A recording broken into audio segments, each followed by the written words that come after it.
దేశవ్యాప్తంగా సంచలనం సృష్టించిన కోల్కతాలో ఆర్జీకర్ ఆసుపత్రి వైద్యురాలిపై హత్యాచార కేసులో బెంగాల్లోని సీల్దా కోర్టు మధ్యాహ్నం నిందితుడికి శిక్ష ఖరారు చేయనుంది. గత ఏడాది ఆగస్టు 9న ఈ హత్యాచార ఘటన జరగ్గా ఆ మరుసటి రోజే ప్రధాన నిందితుడు సివిక్ వాలంటీర్ సంజయ్ రాయ్ను పోలీసులు అరెస్ట్ చేశారు. అనంతరం కోల్కతా హైకోర్టు ఆదేశాల మేరకు ఈ కేసును సిబిఐ దర్యాప్తు చేసింది.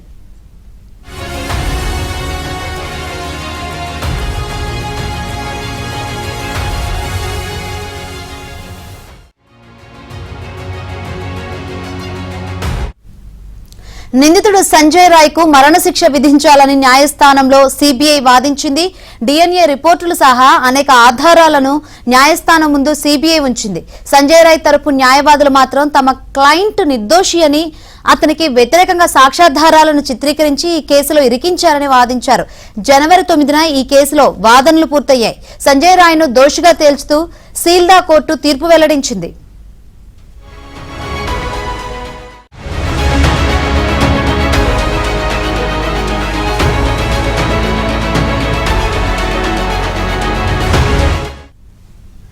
వైద్యురాలిపై హత్యాచార ఘటనపై జాతీయ స్థాయిలో తీవ్ర దుమారం చెలరేగింది. తనను ఈ కేసులో ఇరికించారని సంజయ్ రాయ్ తీర్పు సమయంలో కోర్టు దృష్టికి తీసుకెళ్లాడు.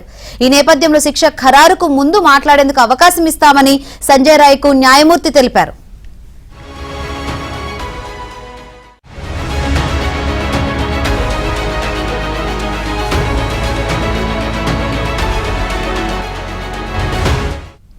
అయితే నేరం జరిగిన ప్రాంతంలో సంజయ్ రాయ్ తో పాటు మరికొంతమంది ఉన్నట్లు బాధిత జూనియర్ డాక్టర్ తల్లిదండ్రులు సైతం ఆరోపిస్తున్నారు. పోలీసులు సిబిఐ ఈ కేసును ఒకరి మీద నెట్టి వేసేందుకు ప్రయత్నిస్తున్నారని ఆవేదన వ్యక్తం చేశారు.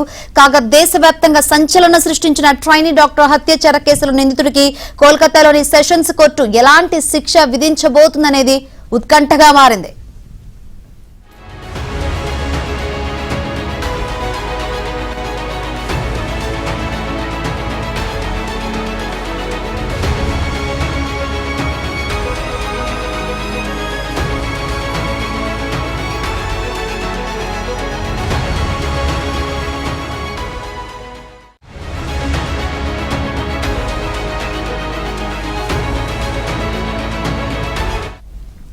రైట్, వైద్యురాలిపై హత్యాచార ఘటన సంబంధించి మరణశిక్ష విధించాలని సిబిఐ అయితే వాదిస్తుంది. సంజయ్ రాయ్ కు ఉరిశిక్ష విధించాలని సిబిఐ వాదనలు అయితే వినిపిస్తున్నాయి. అయితే మధ్యాహ్నం 2:45 తీర్పు వెలువరించున్నారు. మరి కోర్టు ఎటువంటి తీర్పు వెలువరిస్తుందో ఏంటో తెలుసుకుందాం.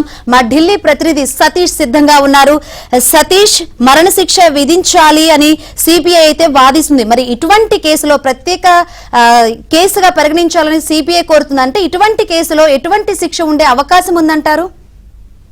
శంకరి, దేశవ్యాప్తంగా సంచలనం సృష్టించిన RG Kar hospital trainee doctor rape and murder case సంచలనం సృష్టించింది. దేశవ్యాప్తంగా కూడా అనేక రోజుల ఆందోళన కూడా కొనసాగింది. అయితే ఈ మర్డర్ కేసుకు సంబంధించి దోషిగా సంజయ్ రాయ్ ను శిక్ష ఖరారు చేస్తూ కోల్కతాలోని సిబిఐ ప్రత్యేక న్యాయస్థానం ఇటీవల తీర్పు ఇవ్వడం. ఈ కేసుకు సంబంధించిన విషయంలో ఇప్పటికే సంజయ్ రాయ్ ను కోర్టు దోషిగా తెలిసింది. కోల్కతా సిబిఐ ప్రత్యేక న్యాయస్థానం నిందితులపైన భారత న్యాయ సంహిత సెక్షన్ 64, 66, 103 కింద కేసులు సైతం కూడా నమోదు చేశారు. ఇక సంజయ్ రాయ్ కి ఉరిశిక్ష విధించాలని కూడా కాచబడితమే సిబిఐ ప్రత్యేక కోర్టులో సిబిఐ వాదనలు కూడా వినిపించింది. మరోవైపు ఘటన సమాజాన్ని భయభ్రాంతులకు గురి చేసిందన్న అంశాన్ని కూడా సిబిఐ తన వాదనలో పేర్కొంది. ప్రత్యేక కేసుగా పరిగణించాలని కూడా సిబిఐ కోర్టును కోరడం జరిగింది. మరోవైపు మరణశిక్ష వేయడం వల్ల సమాజంలో చట్టంపై నమ్మకం కలుగుతుందన్న అంశాన్ని కూడా సిబిఐ తన వాదనల సందర్భంగా కూడా స్పష్టం చేస్తున్న నేపథ్యం ఇక సంజయ్ రాయ్ కూడా కోర్టులో కాసేపటి క్రితమే విజ్ఞప్తులు చేసుకుంటూ తనకు కేసుకు సంబంధించిన విషయంలో తనను ఫ్రేమ్ చేశారు, ఈ కేసులో తనను ఇరికించారు, కేసులో అనేక మంది ఉన్నారన్న అంశాన్ని కూడా ఇటీవల శనివారం కూడా కోర్టు ముందు అభ్యర్థించారు. తాజాగా ఈ రోజు కూడా కోర్టు ముందు అదే అంశాన్ని చెప్పడం జరిగింది. తనకు శిక్షను పెంచాలి తప్ప తనకు మరణశిక్ష విధించొద్దంటూ కూడా కోర్టు ముందు వేడుకోవడం జరిగింది. ఇక 2:45 సిబిఐ ప్రత్యేక న్యాయస్థానం ఈ కేసులో ఎలాంటి తీర్పు ఇవ్వబోతుందనేది కూడా కొంత ఉత్కంఠత అయితే నెలకొంది. ఎందుకంటే దేశవ్యాప్తంగా కూడా ప్రతి ఒక్కరు కూడా ఈ కేసులో ఏం జరగబోతుందనేది కూడా కొంత ఉత్కంఠతను ఎదురు చూస్తారు. ఎందుకంటే అత్యంత పాశవికంగా మహిళా డాక్టర్ ను, ట్రైనీ డాక్టర్ ను హత్యాచారం చేయడంతో పాటు చంపడం కూడా దేశవ్యాప్తంగా సంచలనం సృష్టించిన నేపథ్యంలో సిబిఐ ప్రత్యేక కోర్టు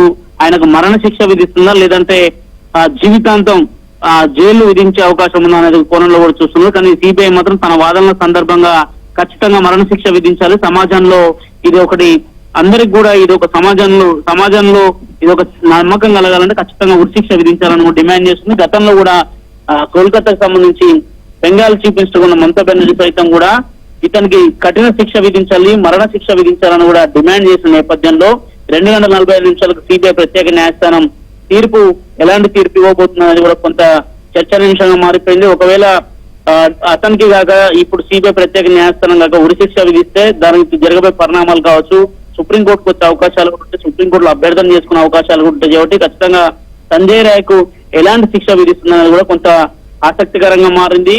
కేసు దాదాపు ఏడాది కాలంగా విచారణ జరుగుతూనే ఉంది. కానీ ట్రైనీ డాక్టర్ సంబంధించిన కుటుంబ సభ్యులు మాత్రం కొంత ఆందోళన ఆవేదన వ్యక్తం చేస్తున్నారు. ఎందుకంటే ఈ కేసులో ఒక సంజయ్ రాయే కాదు ఇతరులు కూడా ఇందులో ఉన్నారనేది కూడా వాళ్ళు స్పష్టంగా చెప్తున్నారు. ఘటన జరిగిన సందర్భంలో ఘటన తీరు కావచ్చు, హత్య కావచ్చు, కేవలం ఒక సంజయ్ రాయ్తోనే కాదు, ఒక్కరితోనూ ఇదంతా ఉదంతం కాదు. ఖచ్చితంగా దీని వెనకాల ఇంకెవరో ఉన్నారు, అసలు దోషులు కూడా దీంట్లో తప్పించుకుంటున్నారని కూడా కుటుంబ సభ్యులు వాపోతున్నారు.